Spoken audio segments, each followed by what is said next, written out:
Hello everyone, thank you for joining us. I'm with Dr. Peter Liljedahl by my side. My name is Vilalta, and we're going to have a conversation, informal conversation around why Innovamat and Building Thinking Classrooms are partnering together, right? So, hello Peter, thank you for joining us. Yeah, great to see you again. Great to see you. So, I was thinking, it's hard to summarize where are we coming from, right? It's very hard. It's been a long journey. But maybe for the audience to understand how we got here, why is Innovamat partnering BTC? Why is BTC partnering Innovamat? Where are we coming from, right? I think that's an important question. So for me, I've always loved math. And I think one of the reasons I loved math so much was I was good at it at a young age. I immigrated from Sweden to Canada, and math was the only thing I could really take with me that I could continue to be good at when I got to Canada. And I think that just grew my passion. And so it was sort of natural that I would end up becoming a math teacher. So I got a degree in mathematics. I went off and became a math teacher. You knew when you decided to do mathematics that you wanted to be a teacher? No. When I decided to do mathematics, I wanted to be a mathematician. I had no idea what that meant. And then I knew partway through my degree of mathematics that I needed to find a way to apply mathematics. So I actually picked up a minor in computing, theoretical computer programming. And I knew I loved math. I knew I needed to find a place to apply it. Education was something I just kind of stumbled into backwards, but I fell in love with teaching immediately. And I spent several years as a high school math teacher, which is only partially true. I taught math, physics, English composition. Yeah. When you're there, you teach anything. Yeah. I teach anything. And I fell in love with teaching a lot of different things. And then I did my master's degree, and my master's degree became my PhD. And then I ended up at the university. But it was during my PhD, when I was a full-time PhD student, that I realized that I missed the classroom. And I wanted to get back in the classroom. So I started to find ways into classrooms.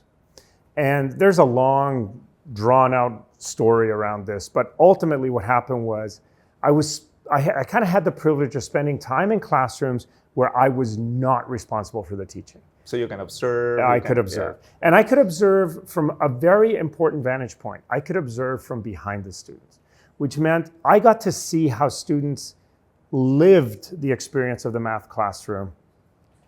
And I got to see behind the facade that they project towards the teacher. Yeah. Right? So what teachers see is very much dictated by what the students want to let them see. And I got to see behind this. And one of the things I noticed in classroom after classroom after classroom that I went into was that by and large, the students were not thinking. And this is a problem, because if students are not thinking, they're not learning. Thinking is a necessary precursor to learning. And I was seeing a lot of not thinking. But the other thing I was seeing was that classroom after classroom after classroom that I went into, they all looked the same. And what the teachers were doing was the same. In different settings, different schools. Yeah. Yeah. And there was so many times where I would walk into a classroom, I'd be, hold on, I've been in this classroom. But it turns out... Where am I at? Yeah. But it turns out, nope, different city, different school, right? Classrooms look so much alike, and what happens in classrooms looks so much alike. And I started to wonder if these things were connected. This idea that classrooms look alike and what happens in classrooms looks alike is somehow creating this non-thinking behavior that I was seeing everywhere. And if that's true, we're going to have to break some of these, what I called institutionally normative structures, to get students to think.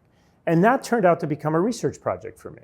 How can we break classroom norms and see if it can impact student thinking? And I spent 15 years working on that. In the math classroom?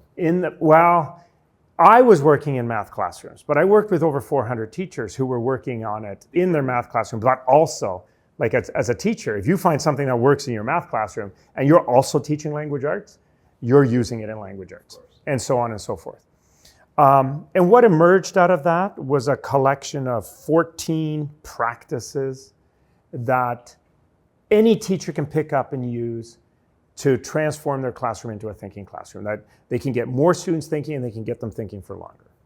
And that work culminated in the publication of a book called Building Thinking Classrooms. Which has been it's being a tremendous success. Many teachers know it, many teachers are reading it and using it and talking about it, right? Yeah, and that's been such a gift to me to see that my work has had impact on classrooms all over the world. But at the same time, I face these challenges, right? Like the practices can allow any teacher to get their students to think. And teachers who try it report back really overwhelmingly that it works. Yeah, it works. And we've made it work in so many different settings all over the world and different socioeconomic settings with students who are purported to have low abilities. We can make it work. It just works. And I think it works because it's been done. The research was done in real classrooms with real teachers, with real students. And one of the challenges that I'm facing is when I work with teachers who are willing to embrace this and they're doing it, these same teachers are also working with a curriculum that maybe doesn't allow them time to enact some of these practices. Like these practices are fundamentally based on, we got to give the students something to think about. We got to give them a thinking task. We got to give them time to do that thinking. We have to be consequent in the assessment. Yes. Right? Yes, the assessment has to match with that. We need to get them into collaborative groups randomly. We got to get them up at the whiteboards. And it works. But if a teacher who's trying to do this also has a curriculum that consumes 48 out of 49 minutes of their lesson, they're always asking, like, where do I find time to do this? This is great. I can do one day of this, but then I go back to reality. Yes. And I have to get through the workbook, or I have to hit 7 pages of my curriculum or my textbook. They are feeling this tension between the how to teach and the what they need to teach as well. And that's sort of where I've come to in the last year or two, which is that the practices work. They've been proven that they work. And they work in classrooms, provided the teacher has a curriculum that that will allow them to incorporate these practices. To play, to try, to dance a little bit. Yeah. So that's sort of my journey as to how I've gotten to this point in my career and with building thinking classrooms. Yeah, and it really resonates with what our journey at Innovamat and my personal story has been, right? And in this starting feeling of, okay, I really like this job, I really like to teach in theory, but then when I get into everyday classrooms and I have the chance to observe other teachers, then you see how this tension between what you would like to do and what reality and the structure forces you to do is not a great feeling, right? What this structure will allow you to do. Exactly, right? exactly. And for us at Innovamat, we started, we cannot go through the whole story here, but we started, at least the people who are authors and my partners and my mentors there, Cecilia, Laura, and a big team that I could not go through all of them, they were all doing PD for the Spanish government back in Barcelona, right? So we were doing tons of amount of PD. We were going to schools. Teachers were happy with the PD. They saw the activities, and this overlaps a little bit with your 14 practices, right? The rich tasks. They saw that, they embraced that, they wanted to do it. Great. They took them, they used them for a while, but then you visited them 1 month later, 2 months later, and they were like, yeah, we tried 1, 2 activities. They were great. The kids were thinking. The kids were engaged, because that's the consequence of them being thinking. But now we got to get back to reality. Our curriculum. So it becomes like a sort of a dream, short dream, and then you go back to everyday life, everyday instruction standards. And of course, the pressure that we feel in different settings in different countries on the standards is different. Spain is different than the US, it's different than Latin America or Italy, the countries that we work with.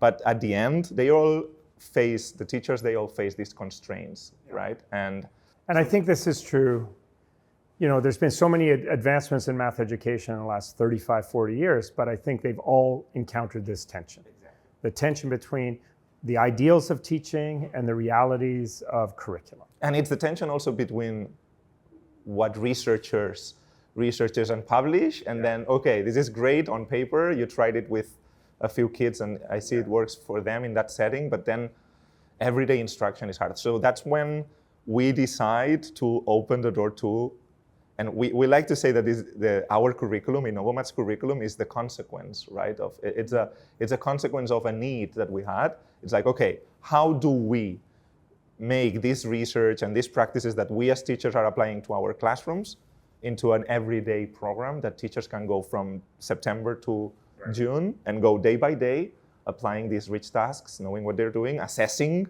in a coherent way, etc. Right? And this is what I hear from teachers all the time. Like the book and the research is about pedagogy. It should wrap itself around any curriculum. But teachers are always asking me, yeah, but can you just give me like all of the tasks that I can do? Day 1, day 2, day 3, day 4. And not because they don't want to engage in. Teachers can really, I have worked with some amazing talented teachers who can take the practices here and wrap it around their curriculum. But that takes time. But some teachers are also pressed for time. They're teaching multiple subjects. Having resources that actually allow this to integrate more seamlessly is hugely beneficial. And maybe that's where we come together, right? I remember meeting you at the NCTM conference in Los Angeles a couple or 3 years ago. Yeah. So we start talking, and you told me that building thinking classrooms was not available in Spanish, and I'm like, how is that? How is that even possible, right? And you were like, yeah. I think back then it was only available in one language. English and? Swedish, I think. Okay, was Swedish. Swedish was the first translation. I think that was the only 2 languages that it was available in. Yeah, and then we started thinking maybe Innovamat can, because we work with many schools in Spain and in Latin America, in Mexico, in Colombia. And then we saw each other in Syracuse again, and the conversation continued. Maybe we should do something. How do we spread the word? How do we make this book available for people in the Spanish-speaking community, right? So what was it for you that drew your attention to building thinking classrooms? Like, how did it fit with your agenda or your work with Innovamat? I think it was like a combination of little like signs that fate or anyone puts you in front of you. But first, it was that, of course, we knew your name. We've been following. We follow what ICME says. You were the former president of PME. So we are trying to catch up and read what top-tier researchers publish and go to conferences. So your name was not I remember in LA, in that NCTM conferences, our presentation quoted your book in storytelling. Right.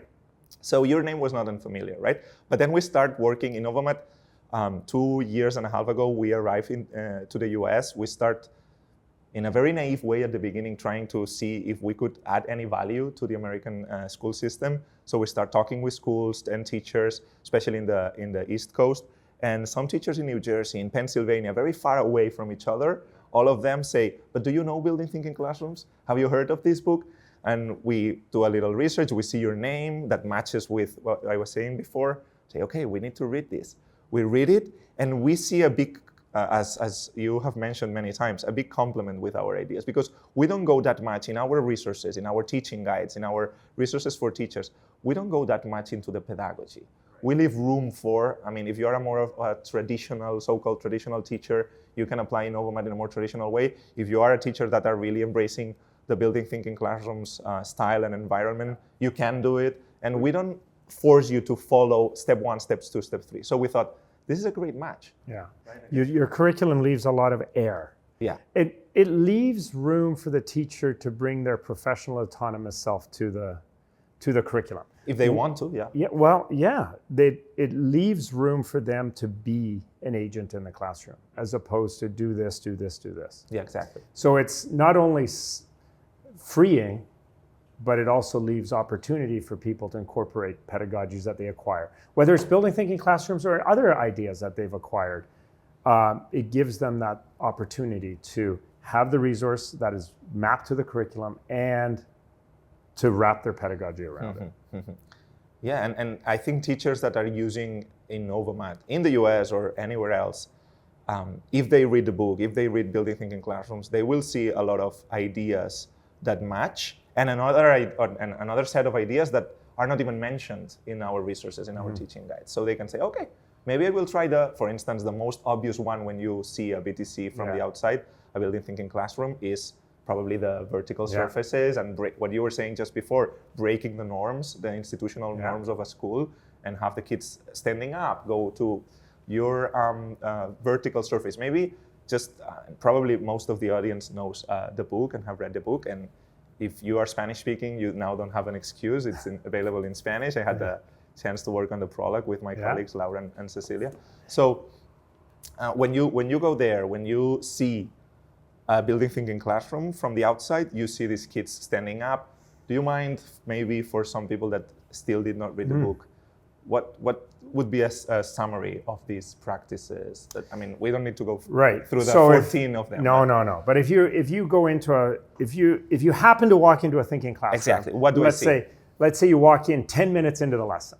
What you're going to see is all the students are in random or in groups. They're in groups of 3, maybe. Yes. Okay, that's very interesting. Yeah. 3. Yeah. 3 is the number. 3 is the number. Our research showed 3 is the number. There might be some groups of 2 because we don't have enough to make everybody a group of 3.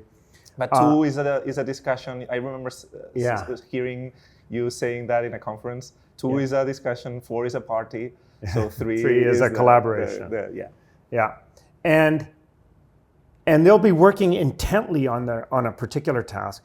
They'll finish that task, and then there'll be another one given to them. And that other one can come from a number of different venues. Maybe the teacher gives it to them, or they look around the room and they see where someone else is working on a different task.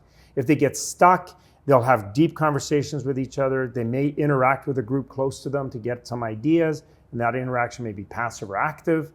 We're passive in the sense that they just look around to see if there's something that they can steal. Yeah. Or active, they may start talking to another group. Or the teacher might intervene and give a hint. But there's always this sort of toing and froing between working hard, thinking, getting stuck, getting resources, moving forward, onto the next task.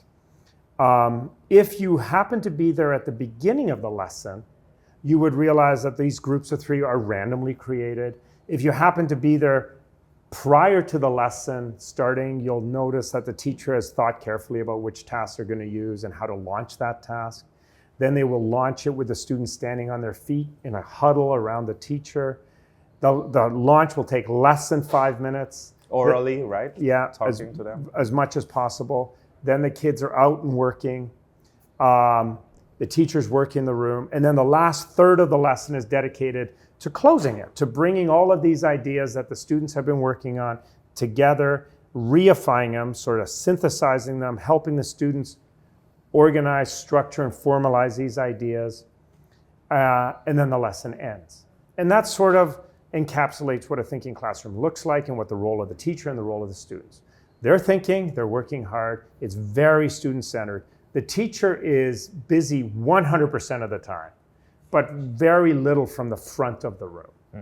Yeah. And I think that's probably, and I can be 100% honest here, one of the things that brings me out of my comfort zone the most, right? I am used to be at the center of attention. And I try to, even when I use Innovamat, of course, I try to foster the conversation. And if you see a more of a Innovamat class without the layer of Building Thinking Classroom, you would see much more of teacher-led, the student is at the center, or the interest of the student is at the center, conversation is at the center, but who navigates the conversation is the teacher at the front. So the frontalize, if that's a English word, the frontalize. Fronted, I say fronted, which is, I think, an invented word. Okay, well, so when you break this structure of the classroom, that even for teachers that consider, I mean, I consider myself a good math teacher, but I go out of my comfort zone right there. Yeah. And how was that for you? I mean, so it was 100% out of my comfort zone, right? Like me as a teacher, I was a very teacher-centered. I controlled the behavior. I controlled the flow of the information. I controlled everything from the front of the room, and I was good at it. Yeah. This was a departure from that, right? Centering students, it's not as simple as creating a task or liberating a task from another resource to use with students that engages them. we have to decenter ourselves. And that's the hard part, right? Like, how do I take myself out of the picture? I have so much, I know so much. I want to say many things. And I like the sound of my own voice, and I just want to share. That typically comes with a profession. Yes. And then if a student struggles or gets stuck, I want to save them, because that's why I became a teacher. I want to be helpful. I believe that clear explanation was a way for students to learn.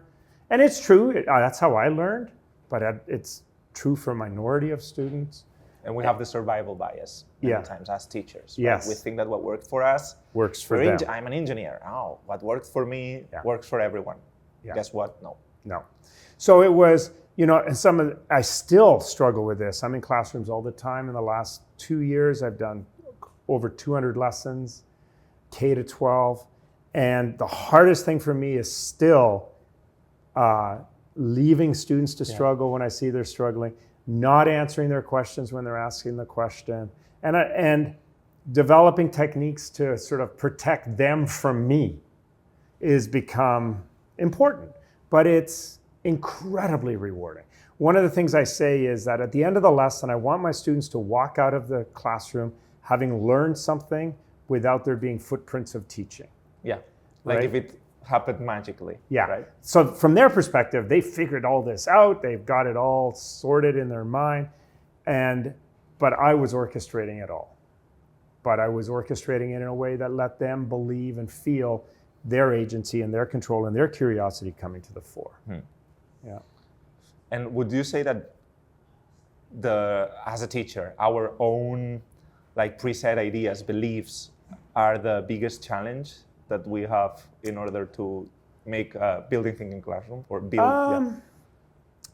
So I don't know if it's the biggest. Now, I spent 20 years doing research on beliefs and teacher beliefs and so on. And we know greatly that what we believe as a teacher will impact how we teach. It'll also impact how we read curriculum. Oh, yeah. Right? So if I believe teaching needs to be direct instruction, it doesn't matter how student-centered a curriculum you give me, I will read that from the perspective of a teacher-centered. Yes. But I also think that challenges for teachers are the limitations that the system places on them, right? Some of those limitations are time. They give us this much content in this much time. Some of it is a deprofessionalization that happens when we don't trust teachers to make good judgments. And so curricula that are overly prescriptive rob teachers of professional autonomy. Like step 1, step 2, step 3. Yeah. So I think there are lots of challenges within the system. The system, I think, is the biggest challenge, both historically, culturally, and just personally, right? Like the system, my research showed that the system was preventing the students from thinking. And when we broke down that system, the students were able to start thinking. Not because we taught them how to think, but because they already had it in them. The system was just blocking it.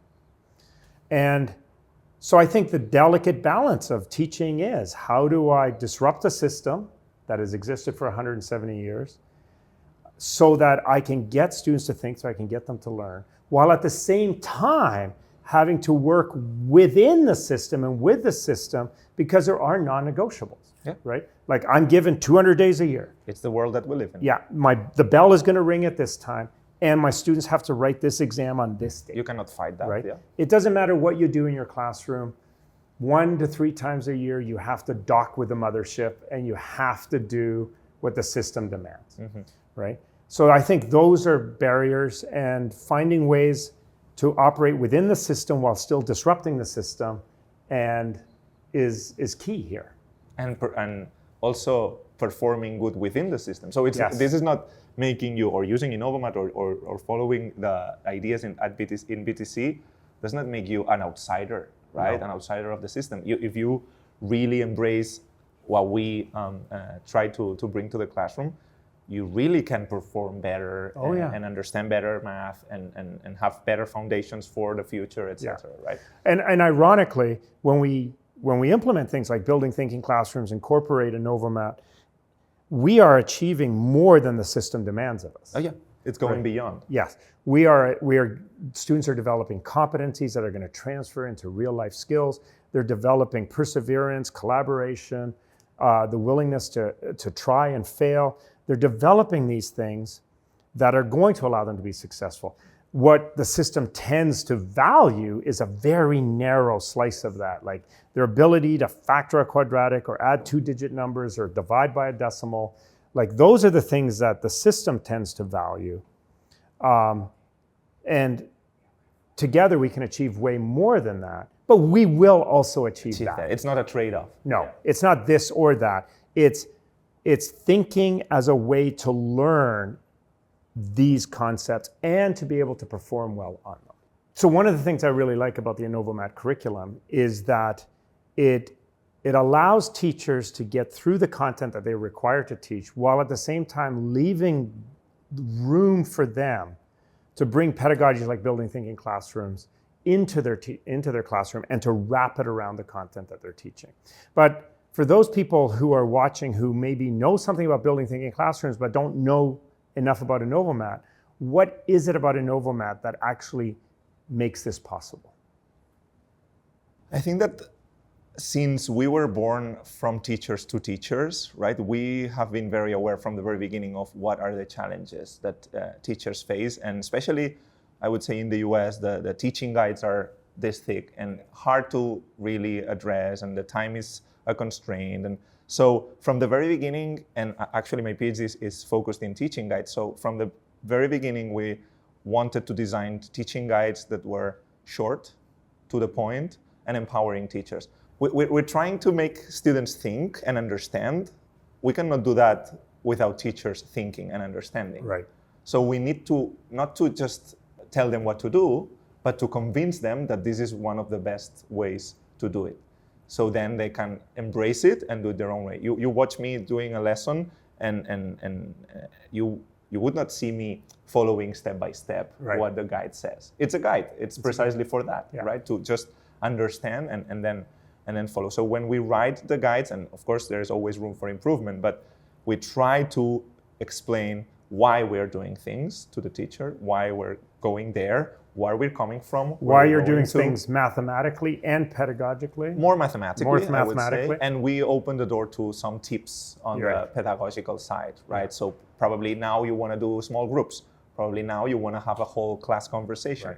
Probably you now want to do this, want to do that. But without having this step by step, you now do this, you now do that. Of course, you have 8 minutes to have them collaborate with this manipulative. No time references. So of course, if you are an unexperienced teacher starting to use the program, you can follow a little bit. But in year 2, year 3, you just flow.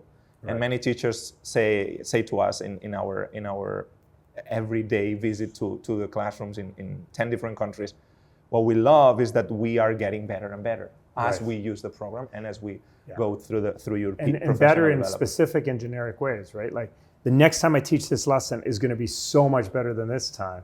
But also the way I was with my students today, I can use tomorrow and get better at that. And you see the continuum. And then it also rebuilds this joy in teachers, right? That they can. I'm finding the same thing with this. So many teachers are saying that I saved their career with this book and so on. I have fun again. Like, I don't think anybody ever entered the profession thinking they were going to not enjoy teaching. They entered it because they had a joy in it. But so then with time, it fades away, And the norms pressing down on them, it can suck that joy away. At the end, we have been very, don't get me wrong here, we're not just improvising, right? We come from the research perspective. We've been reading a lot, and we keep visiting and conferences, and attending conferences, reading. And of course, there is all this research world, which sometimes is a little far away from the classroom. There's also our, let's say, informal experience, informal research, right, as in the team. And our journey has always been, in a sense, reactive to the needs that we see in the teachers, right? Our first attempt was only PD, right, for even before Innovamat And was existed. that PD focused on pedagogy or on helping teachers teach particular math content? Teaching math, more of a teaching math, So, but then we, as I was saying before, we decided to go for the curriculum, right, and enter the publishing jungle back in Spain. So curriculum was a consequence. It's not that we are a publishing house that wanted to create a curriculum as a goal. It's that the curriculum was a tool help bring teachers. this into everyday instruction. Yeah. But then we said, okay, that is not enough. We need to keep fostering the PD. So we designed and we kept improving our professional learning, professional development. We always want to distinguish. Professional development is like more the PD, and then professional learning is going the extra mile, is visiting the classroom, is being with the teachers, is listening to them, is what is going well, what is It's a concerning. conversation. Yeah, there are as many Innovamat programs as classrooms, right? Yeah. So we have to be there listening, skip this session, do this session longer, and help the teacher in everyday decision making. But that was not enough. And then we opened the door to, okay, what happens with the kids that are a little behind? Right. So which happens. Which happens Always. no matter what, right? So we opened the door to intervention. Yeah. Okay, how our program, even though our program is designed in low floor, high ceiling perspective, so everyone should be invited. Yeah. At the end of the day, and the curriculum sometimes enters a school that has a story, right? And some kids are behind. It isn't inevitable. So what do we do? So we started designing and trying and improving the intervention piece. Yeah. And then families came into the equation. We didn't want to that much to talk to families at the beginning. That was like more of, okay, the school is the one talking to families. We are not stepping into it. Right. But then schools asked for resources, right? We want to send homework. What do we do? Okay, our opinion in homework is pretty much aligned with yours in the book. But then parents want it. Exactly. And it's not because they want homework for the sake of homework. They want to understand what's happening in the classroom. Especially when you change things. Yes. And there's very few windows into the classroom. One of them is homework and the other one is notes. And so parents will demand things, not because they value those things in particular, but they want to understand. A channel. They want a communication channel. Yeah. And their children are not great communicators sometimes. No, especially the younger ones, right? So, or the older ones. Or the older ones, yeah. Yeah, both sides. So we opened the door to, okay, family resources and summer workbooks and videos for families, and right? And are families appreciating this part of it? Oh yeah, a lot, yeah. I mean, there are always people who is afraid, who doesn't understand why are we changing this or things, or that only would like to focus in content. Yeah. But as you were saying before, and that's a thing that I always tell my students at the university, my pre-service teachers, content is not enough anymore. No. Right? No. Content, I mean, it's not that it's, again, it's not a trade-off. It's not we're going to leave content behind and go to the mathematical processes or practices, problem solving, reasoning, establishing connections, communicating. No. Those are not the transferable things. That comes with the content, right? So it's not that we are letting the content behind and going to the processes. It's that we are working on that content, but beyond, as you were saying, beyond that.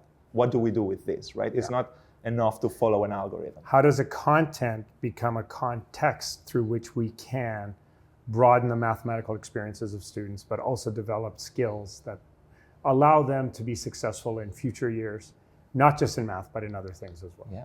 I always, when I have this conversation with parents, you always find, and I can say this because I'm an engineer myself, typically an engineer in the audience says, I am an engineer. I don't think that this is, why are you changing things? Or this new math. First, it's not new. You can find books and authors from the 40s or the 30s in the past century that already said that math education needed to change. But it's even more obvious in the 21st century, right? That content is not enough anymore. If you only know content, if your strength is only knowing content without any application or without going beyond that, it's very short-sighted. And AI is going to replace that need very quickly. I once heard a professor that said, if you are afraid as a teacher of losing your job in front of the AI, maybe you deserve losing your job in front of AI, because we have to go beyond, right? Yeah. What's the value added we can bring to the classroom? Right. Exactly. And that's, there were textbooks that were written for a period of time that I called teacher proof. They were so focused on the content that they really didn't need a teacher to bring it alive, right? But I've always said that the content, the task, it is inert. It is a teacher that brings it to life through their pedagogy. Yeah. We say task plus management makes the activity, which is what you do with your kids in the classroom. And then many people think that math is just a list of content, and maybe the standards or the official laws in any country that do not help to see math as a whole, right? This interconnection. Even though, and I remember talking to you about this yesterday, there is in the law, at least in the countries that we work with, in Spain, in the US, in Latin America, in Mexico, in Italy, in the law, there is room for what we propose. Yes. Actually, it's and many times it's enforced, it's fostered. Yeah. Right? And I find that everywhere I go as well. Teachers who have this great desire to do something different, to add that value, but then feel frustrated by their curriculum, and then sometimes just pointing out within the curriculum, within their legally bound documents that they have to teach, that they're actually asking for these things as well. Like the permission is there, but the constraints are also there, right? Yes, we want you to do this and this and this, but we're going to give you this much time. Oh, and we're only testing this at the end of the year, right? So like it biases the way teachers engage with things, but the permission is there. Not only is it the permission, but it's the requirement is there. Actually, yeah. In at least in the US that we are now, there is a requirement and all in across most of Canada the states. as well. Canada as well. Yeah. I think we covered pretty much the why we're sitting on this table together, why Innovamat and Building Thinking Classrooms are partnering. But now what? What to expect? What is going on, right? And I think the first obvious thing is, okay, we did it after that conversation in Syracuse and the ongoing the translation is done. The translation is done. We participated and we're very honored in the Spanish prologue with Laura and Cecilia. So that is a reality. So Spanish-speaking community can now discover this book and go for it. And you told me on Friday that you are seeing a lot of noise in the social networks. On social media, there's a lot of people from Spanish-speaking countries, but not just Spanish-speaking countries. I think Spanish-speaking teachers in the US, for instance, accessing this book now and having conversations on social media in Spanish about the ideas that are in this book. That's great. That's great. And that's why we embraced this, or we got into this journey. Yeah. On the other side, we are, as we improve and we develop new activities, new sessions every year, we are including some of the ideas. For instance, in many of the PDs that we do on assessment, we include your ideas on assessment. And more explicitly, in some of the sessions that we are redesigning, the ending has been reshaped, because I think that a strength in the book is the how to close this kind of style of math, right? Because you open many doors, there's a lot of conversation, every kid discovers, okay, but now at the end of the session, how do we put everything together? And we are including some of your ideas in the resources. So that's the short-term outcome of the partnership. But what's next? What For can we me, expect? the part that I'm excited about is I'm looking forward to working with teachers who are working in a setting where their district or their school has adopted an Innovamat curriculum and also are excited about building thinking classrooms, and working with teachers who are now working with a curriculum that doesn't work against them, but it actually supports the adoption of this pedagogy into their content structures. So that's exciting for me to see when that starts to happen. It will happen very soon. Oh yeah.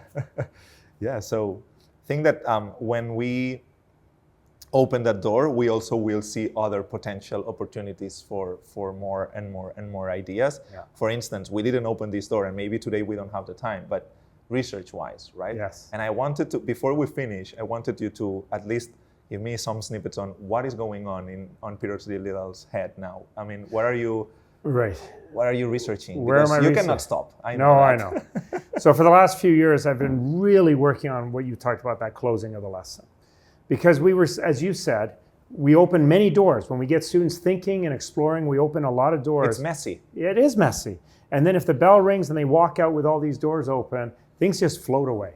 So like, how do we close these doors? How do we bring that learning, the potential that was developed within the classroom, how do we bring it home and help them reify it, to organize, structure, and formalize their thinking, and turn it from collective knowing and doing, which is what happens when they're collaborating, to that individual knowing and doing with understanding. So I've been working a lot on that. Of late, I've been working a lot around the launch. So I've been working a lot at the closing end.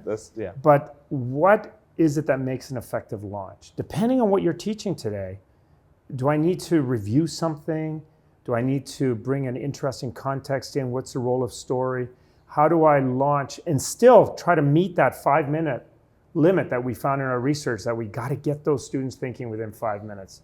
And the longer we talk past that, the harder it is to get them engaged in the task. Yeah. So I'm working at the launch end, and I'm also working a lot on collaboration. So in my opinion, the most powerful practice of the 14 is the random groups. The collaboration, everything about thinking classrooms is predicated on collaboration. And I think collaboration is an incredibly powerful tool that can incorporate into Innovamat as well, right? Like having the students not just doing math, but talking math with each other is just so critical. But collaboration is largely dependent on the personalities that get put together. And, you know, for centuries, we as teachers have been trying to create good collaborative settings by same level, yes, different levels, personalities, deciding who works together. But what if, because random, we found that random was the best way, but we get odd matches of personality when that happens. Rather than trying to create an ideal collaborative setting by who we put together, how about we just try to work on making everybody a better collaborator? So how do we do that? We boost empathy, we create routines within the classroom that boost the quality of collaboration, and so on and so forth. So like, how can we make that collaborative experience better? Just a comment on these random groups is that it's not only random, it's that it's visibly random. Yes, the students have to see it's random. That's the key for me, because I tried in the past random groups. You randomize on Sunday and you say, okay, this week this kid is going to be with that kid. They think you're being strategic. Exactly. And they then think you're overthinking.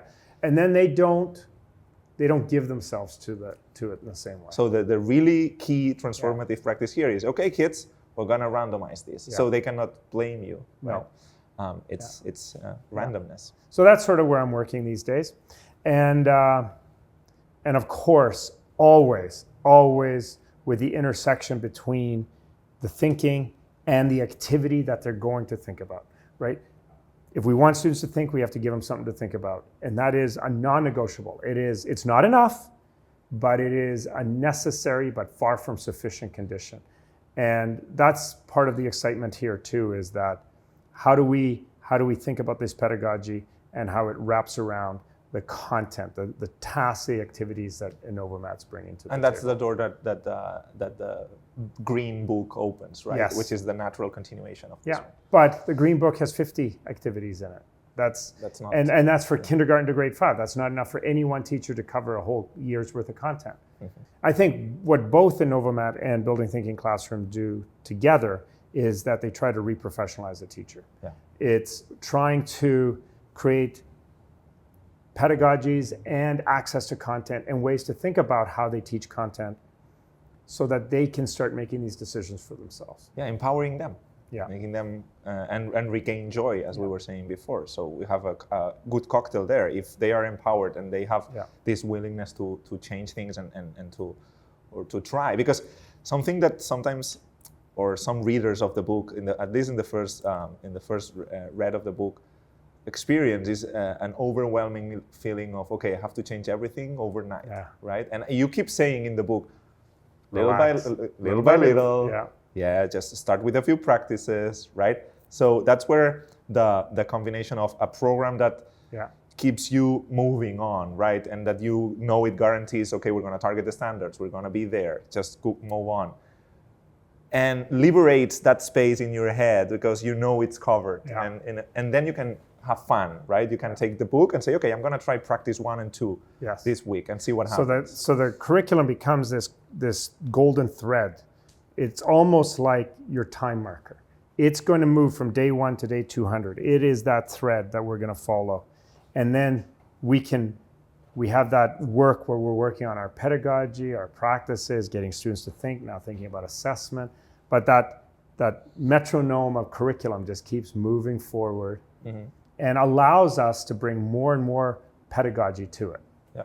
It's like freeing your worrying part of the brain that is like always thinking of all the constraints that the system I don't have puts. to stop teaching content in order to adopt this. Oh, that's a discussion that we had, right? About what's a curricular task. Yeah. I remember that's the first interaction we had. Yeah. And how we feel about calling something curricular and non-curricular, and how, but maybe that's for a deeper It's a conversation. little bit of a slippery surface. It really comes down to how the students experience the task. If they experience it as fun and playful and safe, I'll call it a non-curricular task. Even if it covers the curriculum. Even if it covers the curriculum. But then there is the content that is like hard to get away from, right? Like today we're learning how to multiply decimals, right? We That's a big thing. It's a thing, and we can dress it up, but it's still a thing, and they know it's a thing, and we're not fooling anybody. No, for sure. Peter, I thought that a good ending for the conversation that we had would be me sharing with you an activity, a full session, Innovamat session, and we try to have a conversation, no pressure. We're not changing the teaching guide on the spot, No. but on how could we implement, which ones of the 14 practices do you see easily applied to the session, and what would you envision, right? So it's called, the session, it's an adventure. So for those who are not familiar with Innovamat, we have several types of lesson, and this is an adventure in elementary. I think it's 5th grade. Okay, that maybe puts ourselves in, but you could do it in 3rd or in 4th grade or beyond, right? Yeah. And it's about what is called multiplicative persistence. Are you familiar with this concept? I'm not, well, I might be, but you not might be, with that but term. not with that term. Okay, Yes. okay. So have here like the scaffolding of the session. It starts as usual with a warm-up that we were discussing just a second ago, with kids discovering or being informed about what is persistence. Okay. Right? Multiplicative persistence. So the session starts with a video. No need to go now to the video. But we explain the kids, okay, take a number. In this case, we're only talking about 2-digit numbers. Okay. So we're going to explore all the whole 2-digit numbers. Okay. So from 10 to 99. Okay. Take its digits. Yeah. Put them apart. Multiply. Yes. And see what happens. Let's make an example. 75. 75. Okay, you take the 7 and the 5. You multiply. 35. 35. 35 is still a 2-digit numbers. So we take it apart again. We have to continue. So 3 times 5 is 15. Okay. Take it apart. Yes. Now it's 5. Now it's 5. So it's a single 2 multiplications. We did 7 times 5. And 3 times 5. Oh, and then 1 times 5. And 1 times 5. So 3. 3. So the multiplicative persistence of 75 is 3. Because it takes 3 steps to get to a 1-digit number. Okay. So we start with that, with a conversation with the kids. And then the guiding question for the whole lesson is, what is the number, the 2-digit number with the biggest multiplicative persistence? Okay. And why? And that's the opening question. And then we start exploring. Do you want to play for a while? Sure. Maybe we can take pen and the whiteboard and maybe do some explorations. And I want to hear what you're thinking. And this is not prepared. I've never heard this. I've never heard of multiplicative persistence before. Okay. So let's see what happens. Well, I can tell you what the smallest ones are. And that's anything that has a 1 and a digit of 1. Okay. You would not explore those ones. You would discard them. And anything with a 2 and the second digit being less than 5, because these are going to create. And that comes with a lot of understanding of place value. Yes. Right? So this is a good activity to reflect on place value. Yeah. Just and understand. Let me say that the kids have a 100 chart. Yeah. Okay. To color and like similar. This. So I think what the ones I just talked about were everything in the first row and the first column. Yes. Have a multiplicative persistence of 1. So you don't want to explore them? I don't want to explore them. And I think that anything with a 2 up to 4 is also got that. And then a 33 has that. Now, after that, things get more complicated. After that, things get more complicated. Yes. So I think those are all the multiplicative ones. Well, and anything with a 0 in it too, I think is uninteresting. I like that you started, and do you mind if I interrupt you and we have a conversation, or you're just No, you go right ahead. Okay. Yeah, that's true. So when kids face this, they don't start like you thinking of what they can No. disregard, right? They just jump into it, Yeah. right? And they Fifth explore. graders, they try. Where do you think they start with? What's their first guess? In my I think experience, they would start with things that have zeros in them. okay, why? I don't know if they start because it's got a zero in it, but because it's tens, and tens are very safe for them. Yeah. Okay, to explore. But do you think that's their guess that it will be? No. Okay, so I think they're going to start as big a number as possible. There you go. So they're going to start at 99, which kind of makes sense. Because if the ones that are being excluded are at this end, the ones that should be included are at this end. It kind of it's kind of drawing a symmetry, right, on the grid. Yeah, and 9 times 9 is the biggest number you can make in terms of multiplication. There you go. But the problem is that it's 81. And it has a 1 in it. And the ones really fast Are go right to, back here. Exactly. Right? So you want something that multiplies together that doesn't produce a 1 or a 2. Because the 2 can be so something that is like maybe 97 and 88 and 79 sort of along this diagonal. I imagine that they would have, so 97 becomes 63, 63 becomes 18, 18 becomes 8, so that's got a depth of 3. 97 has a persistence of 3. Yeah. And so would 79, because there's a symmetry. Oh, that's one of the most beautiful patterns here, right? Yeah. That when kids discover, and they feel really good about this, because it saves you half of the work. Yes. The moment you see that there's a symmetry, thanks to the commutative property of multiplication, they kind of feel rewarded of having seen that, right? Yeah. And I always say to the teachers when we do this in a PD, if a student does not realize that there is a symmetry or a commutative property is helping to you, the kid, and forgive my wording, but deserves to practice more. Right. Deserves to do twice as much work as the kids that do not realize about that, right? Yes. Deserves in a way, Yeah, in the yeah. sense that they need more practice. Yeah. Because this is about practicing multiplication with an excuse, with a context. Right. And it's not even an artificial context, because the persistence is a thing in mathematics, right? But it's a divertimento that kids can face. Okay, so now this is giving you a clue, and unintentionally, because the moment you see that there's this symmetry, you see that the answer, because my question was, what is the number with the biggest persistence? A single number, so it has to be one of these numbers. A multiple of 11? A multiple of 11. So in the diagonal. And I was starting to think about that also. I was also discounting a lot of numbers that have a 5 in it, because then you can get a 0. Yes. But 88 was one of the ones that I was thinking of. But I wanted to explore 44. Okay, let's explore 44. And the reason I wanted to explore 44 is because, no, that's not going to work, because that's 16 and then we're done. Okay. So let's try 55. So that's 25, that's 10, and now that's 0. So that's got 3. Yes. So 66. I'm being very systematic here. I was surprised. I thought 44 would be bigger. So 36. Oh, this has promise. 18. Nope, it doesn't. Maybe 3 is the biggest we can have. 77. So 40. Ooh, 49. 36. Okay. Okay. So that's 4. We found gold. 77 is the first one we found that has a higher multiplicative persistence than 3. Uh-huh. But I haven't explored 88 yet, which was one of the ones that I wanted to. So 64. 8 times 8. Have I seen a 46 yet? Nope. Okay. Okay, that's another interesting. Can I stop you there? Yeah. Because it's when kids see that they are like going into a loop. a river, or that they have been to. Like I've been to 36. With 7 times 7, I got 49. 4 times 9 is 36. I've seen 36 already. So the moment you find 36 or 63, Yeah. which is not an answer of, Yeah. in the multiplications that you're trying now, but you see, so you go back to, and it's like a river system. Yeah. So 24 and then 8. So, okay, so 77 so far is the largest I have found. Yeah. Which is promising, right? And Yeah. just for the sake of time, and if there are many ideas here, if you ask the kids to do this activity collaboratively, they can distribute the work, right? Well, only if they have more than one writing implement. If they can work separately, Yes. you mean, right? Yeah.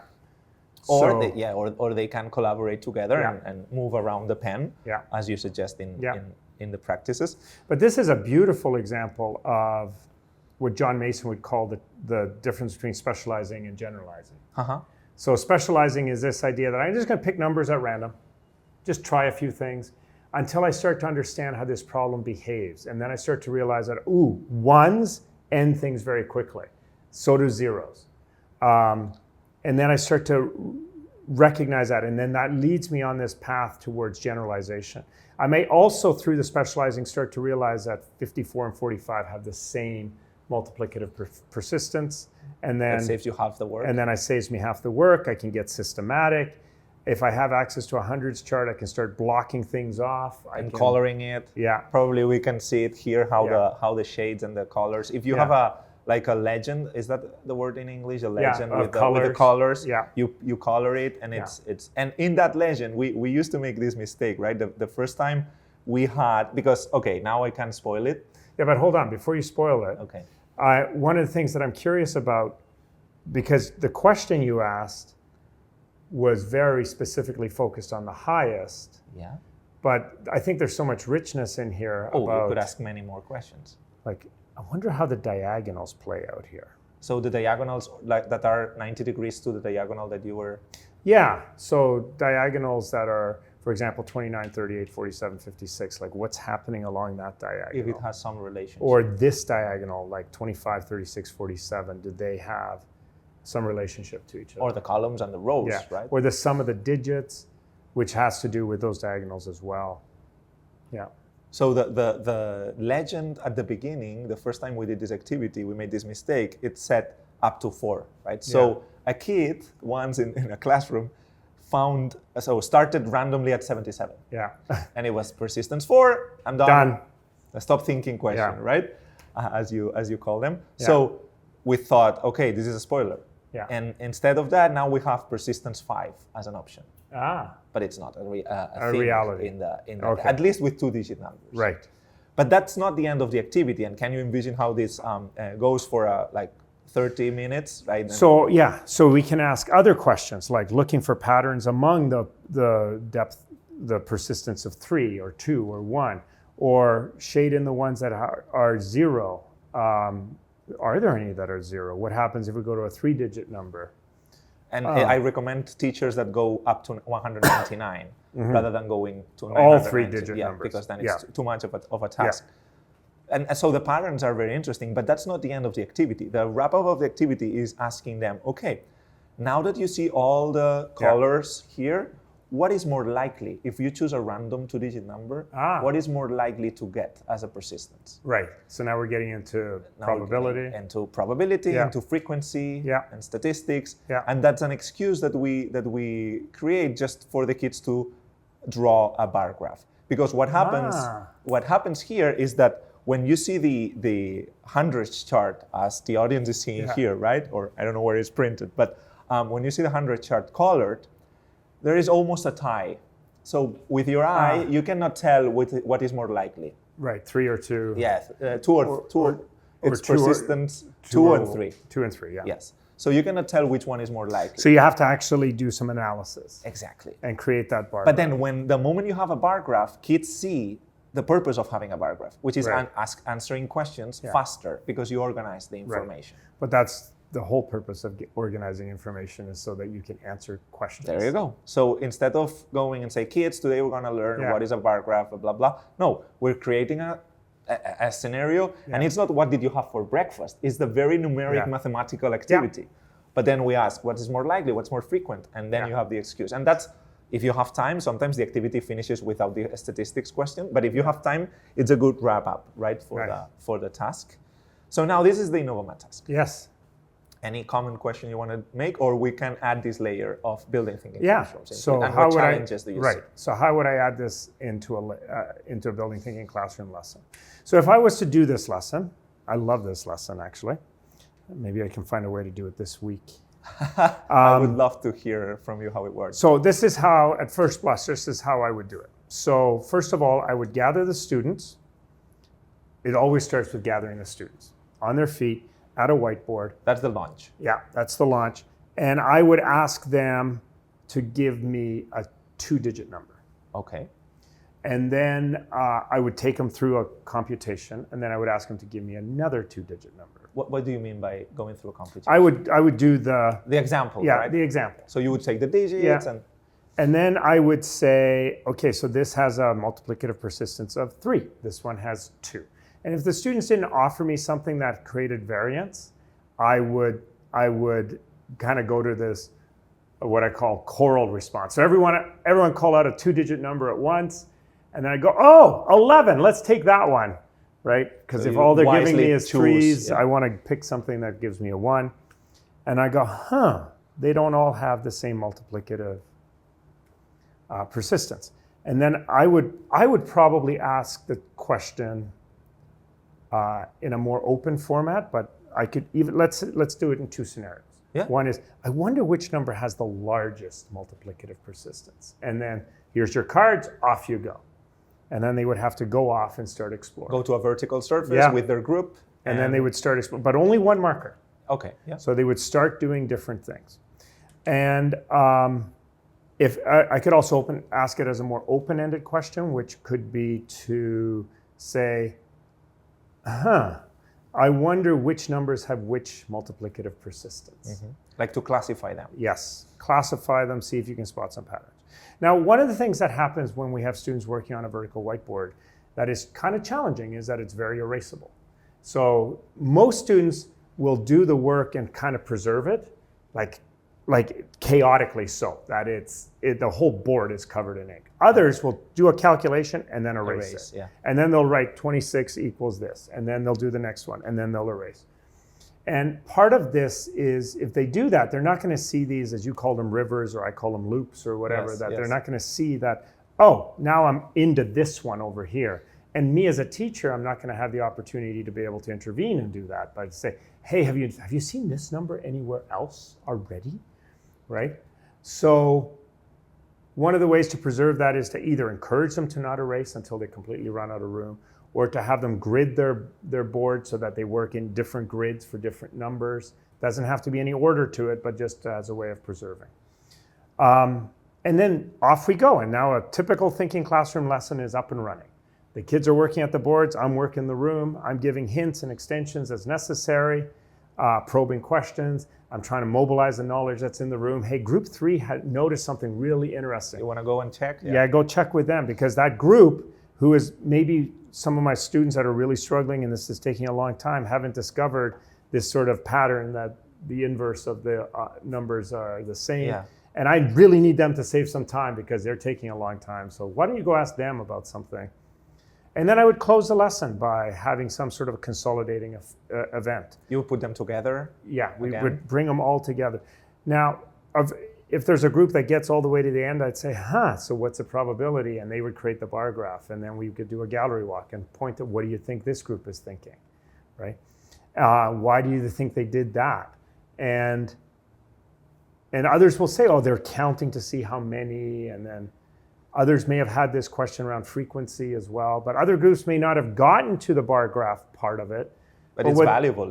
Yeah, but what's so wonderful about the thinking classroom experience here is that it's kind of like we're going to take the best of the experiences and lift them up. So we're going to visit this board that noticed that there's a symmetry. Then we're going to visit this board that noticed that, like, once you slide in on 63, we can just go to 63 and see how far it took. But for that to happen, it needs to be written down. Yes. There's a symmetry. Or ask the kids to explain what they did. And so we would ask them to do that. So when students make a powerful conjecture, I might draw a box and say, can you put that in a sentence right there? Yeah. And we might come over to the board, a couple of boards that have done a bar graph.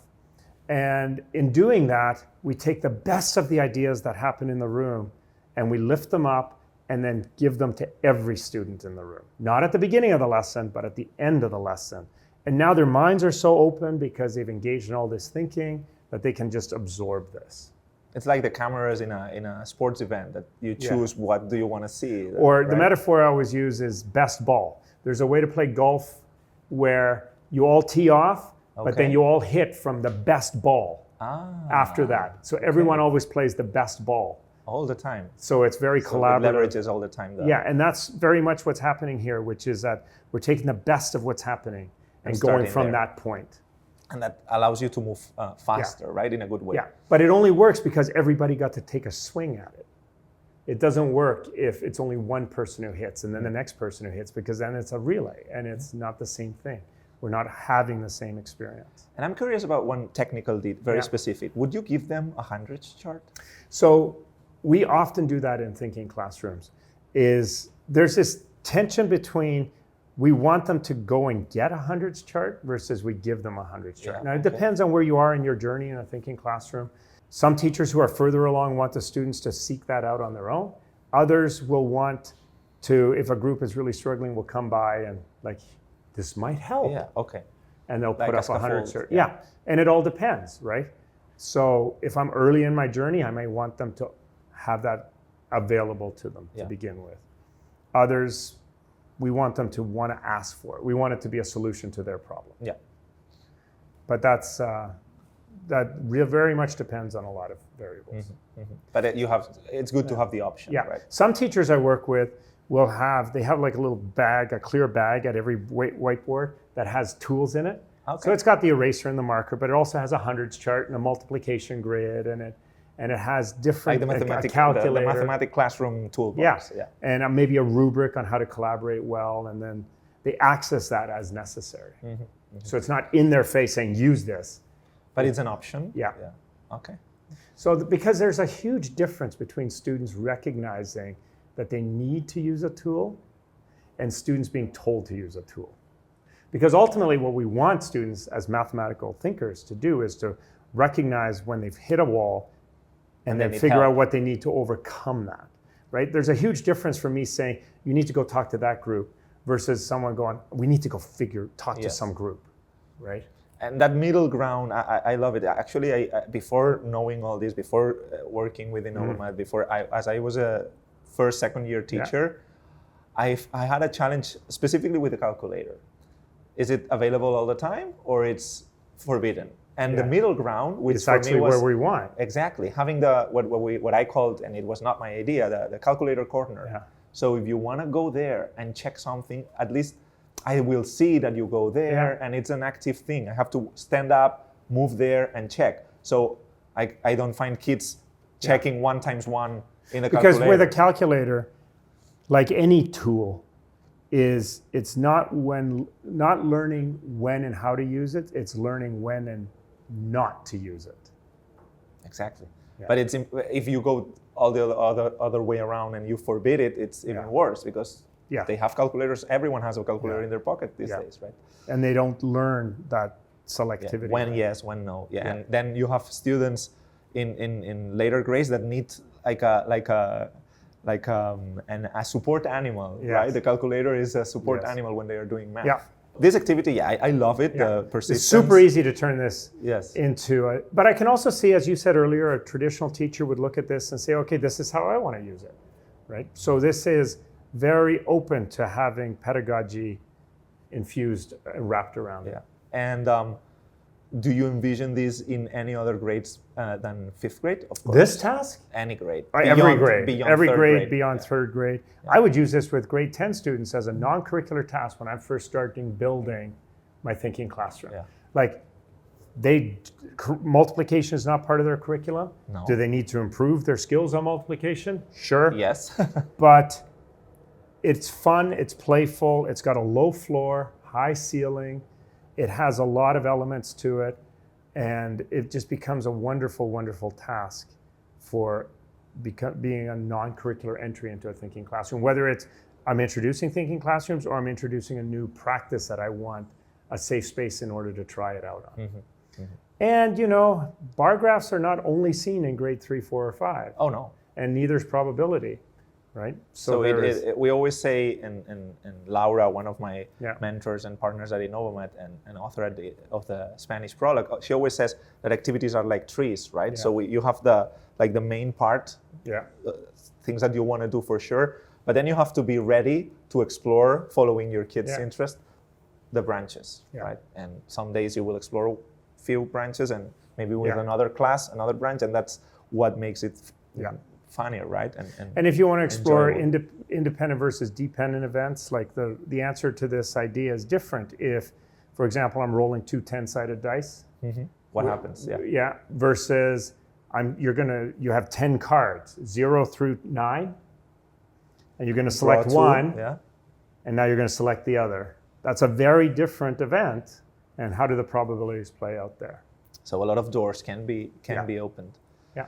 Good. So I think that we have now a good picture of where we're coming from. Yeah. Why we thought that this was a great partnership, how we can complement each other, that there is room for keep exploring ideas. And I think that this practical example at the end was a great way of seeing. Yeah. And I think this is a really nice example of how, and you've said it many times, but how thinking is at the forefront in the development of an Innovamat lesson, right? It's not an afterthought. It's not a tag-on. It's not the sidekick. It is the central character. Yeah.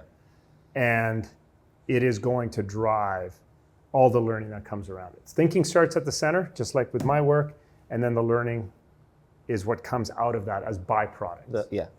Yeah. So that's the activity. What do you think? Or I love this. And I'm going to try to do this week, maybe next week. And depending on how it goes, I'm going to let you go. Of course, yeah. I want to hear how it works. That was so much fun.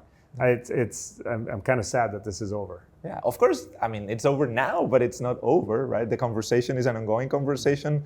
We're going to keep seeing each other in conferences, especially the Building Thinking Classrooms conference. When is that? It's in Seattle. It's in Seattle, June 30th, July 1st. Okay. Yeah, we'll see each other there. Yes. NCTM after that. Yeah, can't wait to see where that leads us, and yeah, it will be fun. Yeah, looking forward to it. Absolutely. All right. Stay safe.